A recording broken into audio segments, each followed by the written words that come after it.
Hey guys, welcome to our channel. So we're taking a break from our regularly scheduled decode here. Um, I'm going to try to get the next one out here today, but I've been wondering because I think I made John the Savage mad, um, and somebody else had posted a video link for simulation theory, and I watched the video, and I watched a couple of other videos, and it had people explaining simulation theory, explaining how it was supposed to work, but provided no evidence. So I asked for evidence to support their claim, and nobody responded. And so I decided, my fiance suggested we look into it ourselves. Well, a good idea. We did. And so now I'm going to go through this evidence that I found and try to keep it short. And I hope you'll stay with me till the end because the last thing I have to show you reminds me of something. So, first of all, how about 15 irrefutable reasons why we might, stressing might here, be living in a simulation? Irrefutable. All right. As we, like Neo, are living in a matrix-like computer simulation, are we like Neo? Excuse me, are we like Neo, living in a matrix-like computer simulation of reality created by more advanced, possibly post-human beings? Okay, right away, we're referencing the movie The Matrix. I'm starting to think this is like some kind of a weird religion with the Matrix being their Bible. And I've got more evidence for that, but created by more advanced, possibly post-human beings, almost certainly, at least according to the following evidence, ranging from plausible to semi-plausible to the maybe not so plausible, under discussion at the endless, delightful Are We Living in a Simulation and Glitch Matrix subreddits. All right, well, this says irrefutable reasons we might be living in a matrix. That contradicts itself right away. Oh, number one, the Mandela Effect. I don't think we need to get into this. We, on our channel, have come up with evidence that the Mandela Effect is probably quantum computers making calculations. At least some of them are. So there's no simulation needed here. So right away I can refute the Mandela Effect by saying, and I showed Geordie Rose, however you can pronounce his name, talking about the quantum computers that he helped build and how they dive into other realities and pull back resources, creating an effect in our own. So right away you can refute number one pretty easily. Missing aliens. We've spent billions sending probes through outer space and should probably have found evidence of extraterrestrials by now. Right, not so fast. Aliens would likely be far more technologically advanced than we are, and all right, the thinking goes. So the thinking goes. The thinking goes, excuse me. So the fact that we haven't located them suggests we live in a simulation they've figured how to escape from. Or maybe the computer we're in only has enough RAM to simulate one planetary civilization at a time. Well, if space is real, and if NASA's not just complete liars, then the universe is so vast, and we haven't been sending probes for a terribly long amount of time. Yeah, you know, historically speaking, you could say. Only the last, maybe 60 years or so. And you couldn't get to everywhere there might be life and find it. So just because we haven't found aliens doesn't mean we're living in a simulation. That's refuted as well. Electrons that can't make up their minds. Oh boy. In physics, the famous double slit, or in physics, physics's famous double slit experiment. Electrons are fired at a photosensitive screen through slits in a copper plate, usually producing an interference pattern that indicates wave-like behavior. But when the experiment is conducted under observation, electrons behave like particles, not waves, and there's no interference pattern. Some have taken this to mean our simulation is conserving its resources and rendering certain things only when it knows we're looking at them. And that also is explained by quantum physics. So that doesn't have to be a simulation either. Quantum physics. I know a quantum physicist who can explain that all very well without simulation. So I can refute that. DNA that contains a computer virus. Well, how about genetic or DNA manipulation? So with DNA manipulation, which they've been working on for some time, that could easily explain a computer virus in DNA.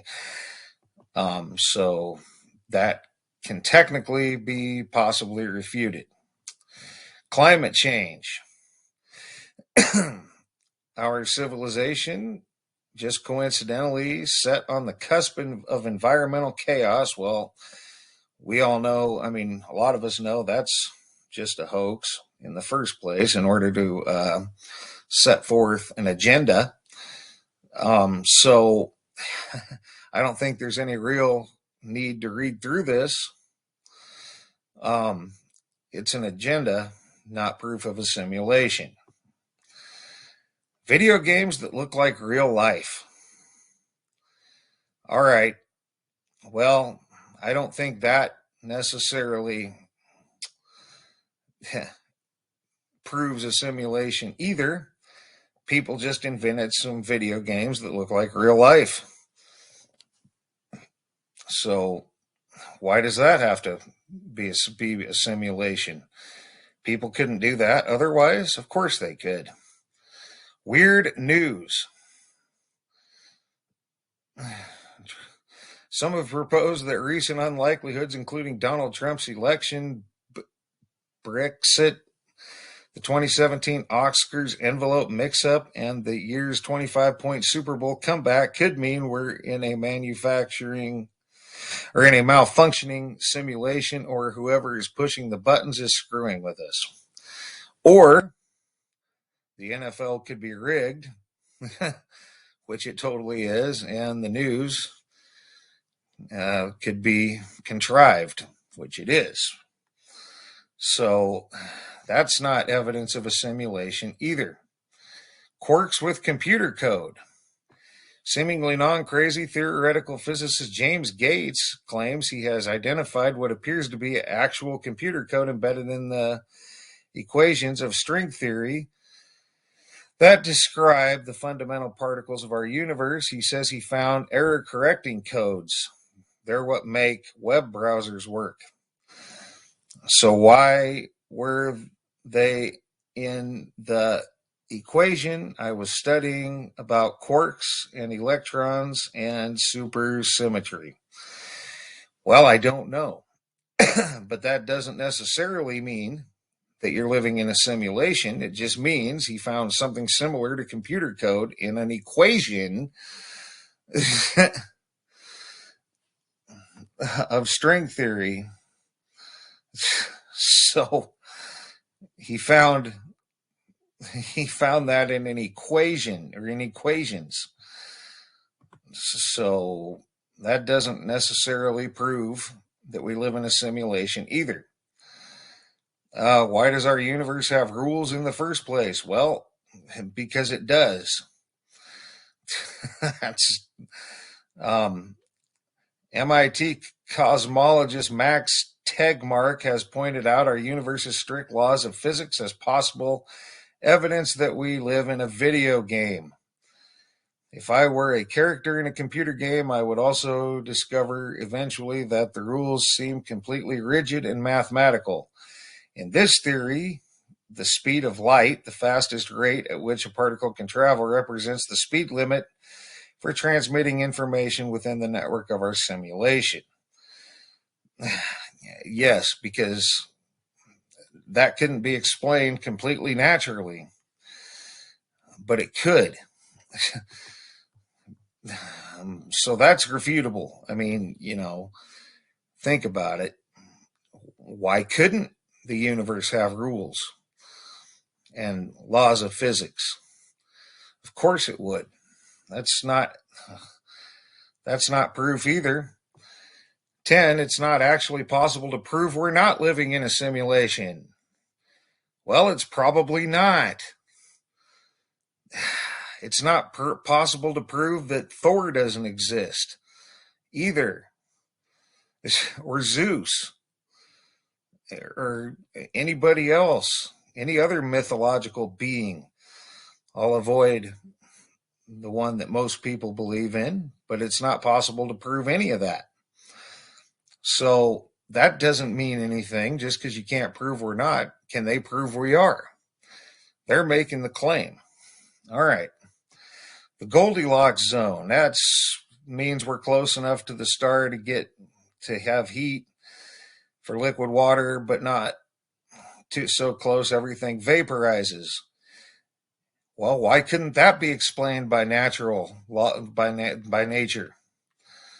I mean, assuming their model's correct, which it may or may not be, there'd be several planets that were in Goldilocks zones.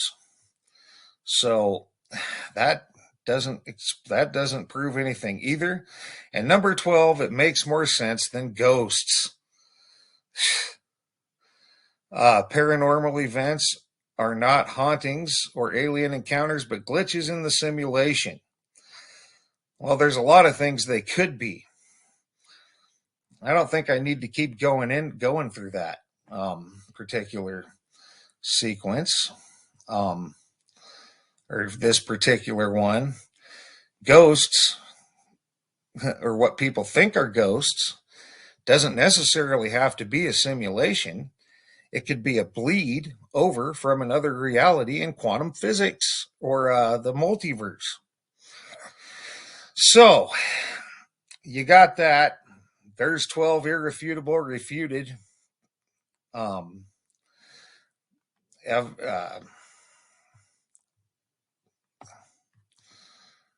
reasons that we might be living in a simulation. And I got something else to show here as well. Confirmed we're living in a simulation, Scientific American. And I have that article here. I'll spare reading the whole thing for time's sake. Let me just say that they have 2 points in here. One of them being the speed of light and the other being consciousness. And again, why couldn't the speed of light exist outside of a simulation? And why couldn't consciousness exist outside of a simulation? They didn't really explain that. Of course they didn't. So after all that, and they described some virtual reality where you could feel the gravity on a roller coaster. But again, that's technology. Virtual reality doesn't necessarily mean we live in a virtual reality. So what are the implications of this monumental find, the speed of light? And I'll provide the link to this article if anybody wants to read it. It says, well, first of all, we can't question Elon Musk again. Why not? Elon Musk said there's like a 50-50. Well, first he said a 46% chance, but apparently now it's 50-50 that we're living in a simulation. But why can't we question that? Ever?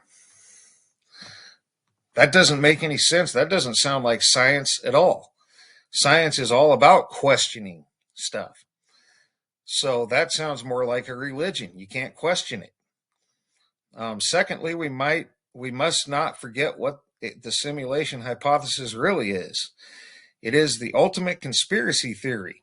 The mother of all conspiracy theories, the one that says that everything with exception of nothing is fake and a conspiracy designed to fool our senses.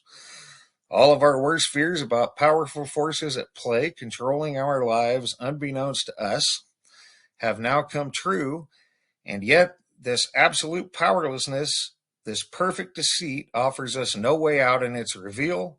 All we can do is come to terms with the reality of the simulation and make of it what we can. Come to terms. That's all we can do, is come to terms with it. We can't question it. Up here, can't question it. Elon Musk says 50-50 shot, and that's up here. Actually, I guess we'll go up here. Dump to dump. Right here. The chance we are living in a simulation may be 50-50. And here it talks about how Elon Musk has opined about the statistical inevitability of our world being little more than cascading green code. Recent papers have built the original hypothesis to further refine the statistical bounds of the hypothesis, arguing that the chance we live in a simulation may be 50-50. All right. And then, of course, it identifies the speed of light and consciousness. Those are the 2 points they hit. I'll provide the link to this article. I'm not going to read through it for time's sake, but that's the 2 points they hit. And then at the end, they tell you can't question it. You just have to accept it, come to terms with it, and make of it what you can. That sounds like religion. That all sounds like religion. The Matrix, the Bible, or its holy book, per se. Can't question it. And people tend to get angry when you don't automatically dive in believing it. From what I could read of John the Savage's comments in my notifications before they disappeared, he obviously, it would seem that he deleted all of his comments, but he got really mad at me, and I tried to counter some of his points just for thought's sake. I told him I wasn't trying to change his mind, but he was trying to change mine. And the fact that big chunks of history haven't changed isn't all that surprising, considering our calculations on the lyrical changes of the songs. Many of them were under 1%. I think one was like 8 or 9%. That's not even 10% change. If that translates to the rest of the changes, you're not going to change a huge chunk of history with a 0.01 or 0.001% to an 8% or a 9% variation. You're just not. They'd have to get much bigger, maybe 30%, maybe 40%, maybe even 50% to change something real big in history. So these changes are relatively small for the most part. So there's your simulation theory. That's all. That's the evidence I found, and it's not really that great of evidence. So, and the video that I watched, a couple of the videos that I watched, the one that stuck out to me was the guy that said that he was saying that when he was explaining, he said that we were the gods of our own simulation, and the multiverse, as he explained, was everybody else's simulation in which they're the gods of their reality. Well, that could make people feel pretty important. But if you're the only one in your reality and everyone else is just an NPC, why would you be making videos in the first place? That doesn't make any sense. you're talking to nobody. You're talking to yourself. The non-player characters of your particular game or reality. And the multiverse is full of everyone else's individual realities. That doesn't really hold water with me. Now, I still can't discount it, but I would like some evidence, and I can't find any. So, short of evidence, more evidence than that, we're going to move on. So, I hope this helped anybody that was looking at simulation theory. And I'm not trying to change your mind. I'm just showing you what's out there and my interpretation of it. So, that's all I'm doing. And so, if anybody has any more evidence than that, please share it. Because nobody has even answered my question for evidence. And a simple Google search showed me that evidence, but it's kind of flimsy evidence if you ask me. The speed of light, consciousness, and those 12 irrefutable, refutable reasons we might be living in a simulation in the first place. So, that's going to be it for this one. I will try to get the next part of the decode out. And for now, guys, thanks for all your thumbs up, thumbs down when appropriate. Thanks for all your comments, leads, feedback, and subscriptions. And thanks for watching, guys. And for now, you guys have a great rest of your day.